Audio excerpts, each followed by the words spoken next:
வணக்கம் ஆனந்தி. அதாவது தூத்துக்குடியில மினி சகாயபுரத்தை சேர்ந்தவர் மரிய அந்தோணி ஆக்னல். இவருக்கு வயது 30 வயது. இவர் மீது பல்வேறு வழக்குகள் உள்ளன. இவர் தென்பாகம் காவல் நிலையத்தில் இவருக்கு சரித்திர பதிவேடு குற்றவாளி என்ற ஒரு குற்றப்பதிவும் உள்ளது. இந்த நபருக்கு தூத்துக்குடி, கன்னியாகுமரி, திருநெல்வேலி ஆகிய 3 மாவட்டங்களிலும் சேர்த்து சுமார் 30 வழக்குகள் நிலுவையில் உள்ளன.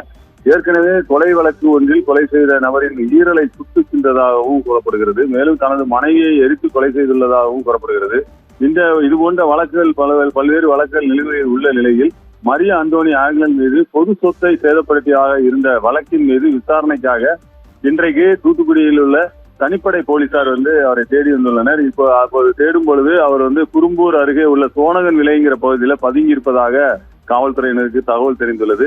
இதனையடுத்து தனிப்படை போலீசார் உதவி ஆய்வாளர் ராஜபிரபுங்கிற ஒரு தலைமையில அவரை பிடிப்பதற்கு அவர்கள் அங்கு சென்றிருக்கிறார்கள். அப்பொழுது அவர் கையில் அந்த மரிய அந்தோணி ஆக்னல் என்பவர் கையில் வைத்திருந்த நாட்டு துப்பாக்கியை வைத்துக் கொண்டு இந்த காவல்துறையினரை தாக்க முற்பட்டுள்ளார். இதனால் தற்காப்புக்காக காவல்துறையினர் அந்த மரிய அந்தோணி ஆக்னலை திருப்பி சுட்டுள்ளார்கள். இதில் சுடப்பட்ட போது கால்களிலும் முட்டுக்கீழே காலிலையும் ஒரு குண்டு பாய்ந்துள்ளது. இடுப்பு பகுதியிலும் ஒரு குண்டு பாய்ந்ததாக கூறப்படுகிறது. இதனைத் தொடர்ந்து மரிய அந்தோணி ஆக்னலை மீட்டு அந்த இடத்துல ரத்த வெள்ளத்தில் கிடந்த அவரை உடனடியாக அங்கிருந்து மீட்டு தூத்துக்குடி அரசு மருத்துவக் கல்லூரி மருத்துவமனைக்கு கொண்டு வந்துள்ளனர்.